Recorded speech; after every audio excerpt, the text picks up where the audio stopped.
Hey everybody, welcome back to Dealing with the Deckers. I'm Candace Decker on the Gulf Coast of Florida, and this is my co-host, fellow realtor, and sister-in-law, Jamie Decker, in the northwest suburbs of Chicago. And today I'm so excited because we have one of my favorite people on, Renee Botterman. She is a buyer specialist on my team, and Renee has been out in the trenches working with buyers in this crazy market. And she's going to share what she's seeing right now. And I'm super pumped. Yeah, we're so excited to have you, Renee. Renee is a buyer's extraordinaire. So we just want to dig in and know, what are you seeing right now in the market with your buyers? Yes, so we are in a seller's market just like most of the rest of the country, and there are more buyers out there than homes. So we've had low inventory for the majority of the year, and now we've really hit an all-time low. So what does that mean for buyers? It means competition and staying competitive. So homes are receiving multiple offers, and in a lot of cases it's pushing the sale price over the list price.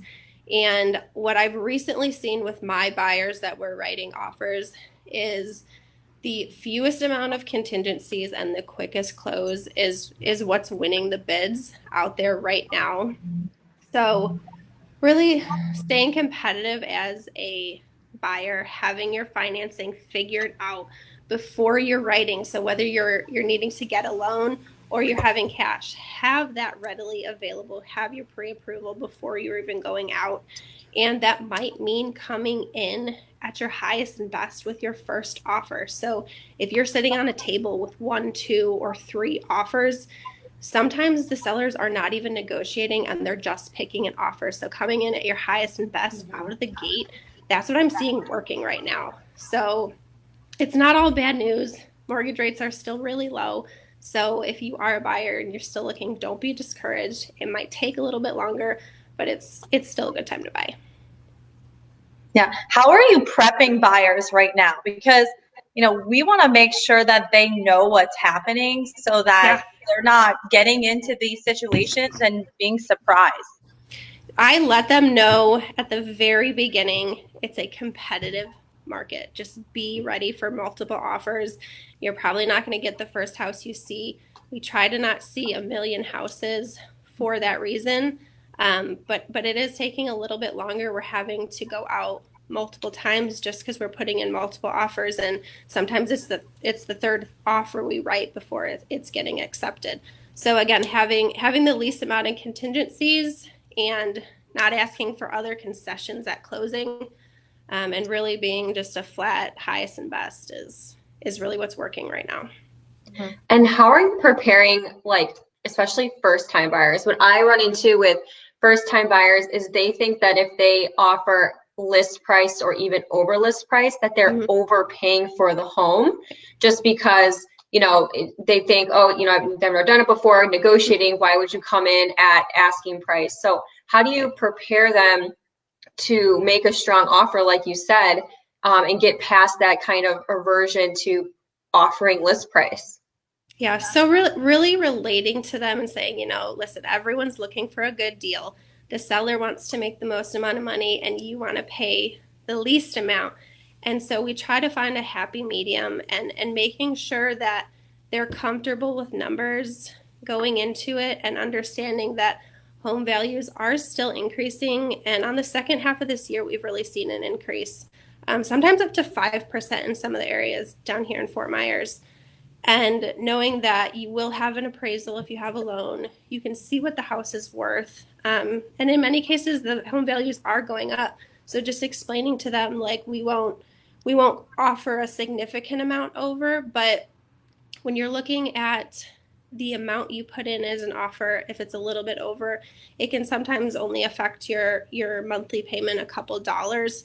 So I try to explain that to them. So when you're looking in small thousands, you're looking at a couple extra bucks. And if you're staying in the house, you're gonna get that equity back over the years. Yeah, that's really smart. So I actually had a on a listing of mine went under contract today with multiple offers, and the buyer that lost out on it, they waited too long. Like, they went in under asking, and the seller countered back at list, and they were too afraid. They weren't like ready to make that move, and they waited, and another offer came in. And like Renee said, some sellers right now, they're not going to highest and best. They'll just take one, and us as agents, we're just the messenger. So, the seller is really the one who can say, I'll negotiate just with this buyer, I will go highest and best, or I'm going to decline both of them. It's up to them to make that decision. And because that buyer hesitated a little bit, another offer came in, and the seller said, you know what, I'm happy with that, and I'm going to take it. And the first one who hesitated lost out. Yeah, time is of the essence for sure. You don't want to, especially in this market, you don't want to drag your feet, and you don't want to assume that you're going to have a counter to react to. I think that's really hard. That's something I haven't really been seeing a lot until, this summer and fall has been. Sometimes you get in that initial offer and you're expecting to have highest and best calls, you're expecting to have a counter, and you don't. So you really do have to come in, with pretty much your max if you're really serious about getting it, because you might not have the chance otherwise. Yeah, and I've seen that a couple of times recently too. We'll pass on this offer, and we're kind of standing back here like, oh, so yeah, the highest and best is the best option right now, because you just don't know why people are looking to sell, especially this crazy year. People might just be looking to relocate. It might be a job. It might be a financial situation. You never know what that number is that the sellers are looking to get. So you really need to go what's best for your buyers and what's best for them.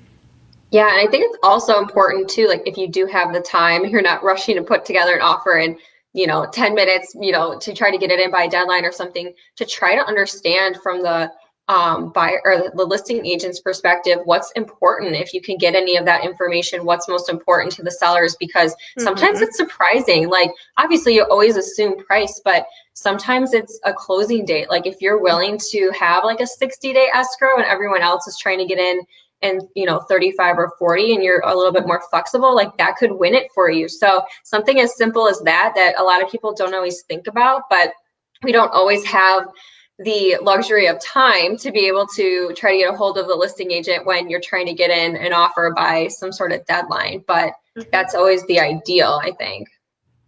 Yeah, definitely. Okay, so Aaron Melby, he is a lender in Minnesota and Florida. So he just commented that with the rates where they're at right now, every $1,000 increase in your loan equates to approximately $4 to $425 in your monthly payment.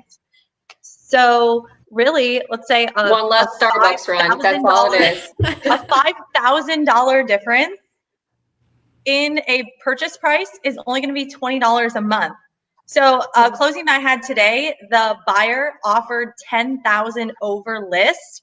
They won the bid over a cash offer that was lower. And okay, let's just think about that. $10,000 more, that's $40 a month. What is $40,000 $40 a month when it's your dream home? It's exactly what you want. And this home was turnkey. They didn't have to do any renovations or anything to it. So if you think, okay, you spend a little bit more, get exactly what you want, it's 100% worth it. Yeah. Yeah, definitely. That's a good point, Erin. I like getting the lender's perspectives on it, because sometimes it is so, like, you just look at the numbers and you're like, wow, at the end of the day, like I said, one less Starbucks. That's all you need for $1,000.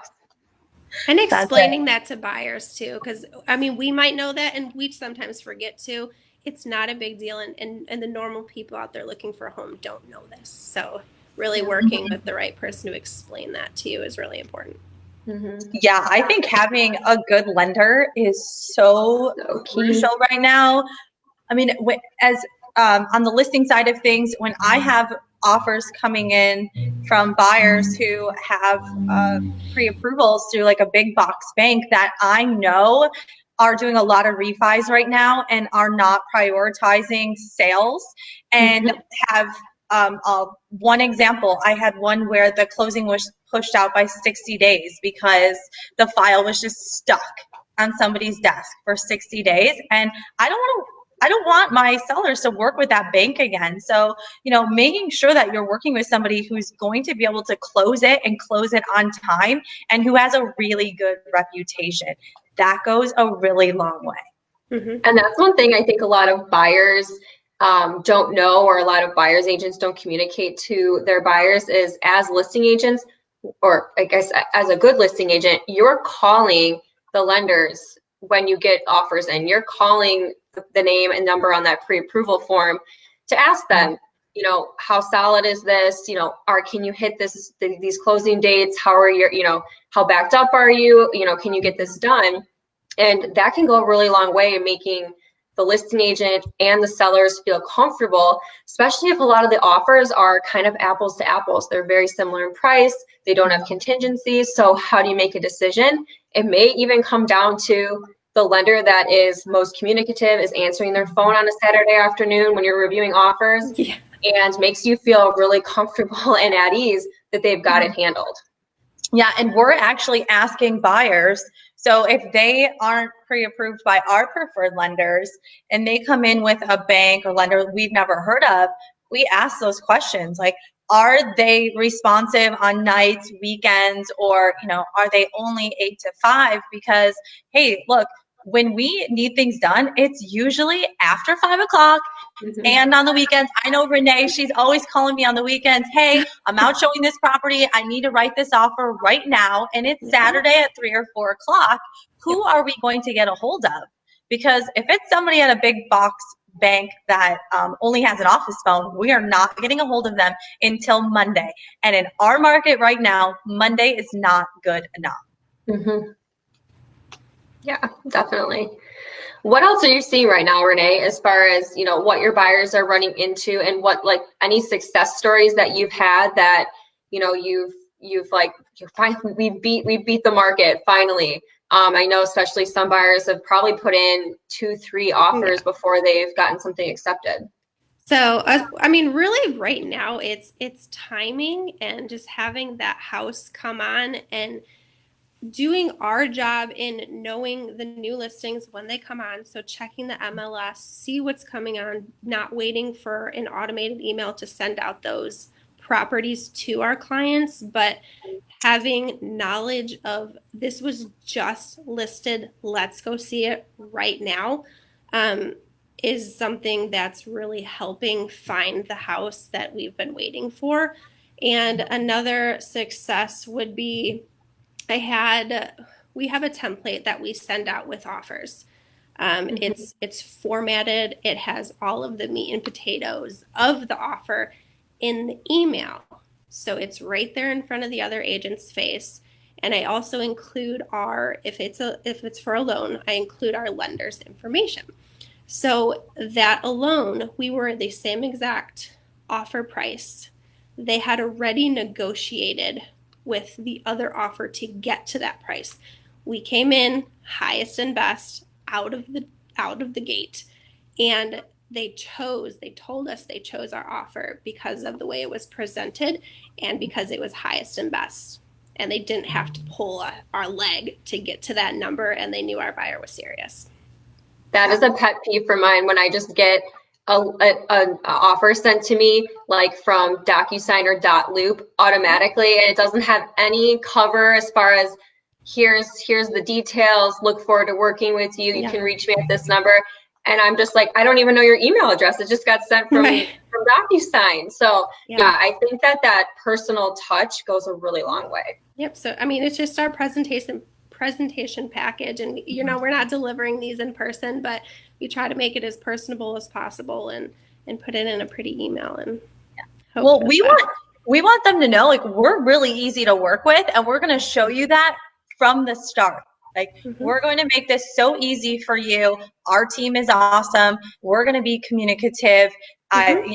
It states all of that. And so we want them to say, like, hey, work with us, work with our buyers. Yeah, that's our first impression. Yeah, exactly. And I think that agents forget that sometimes. Like, 100%.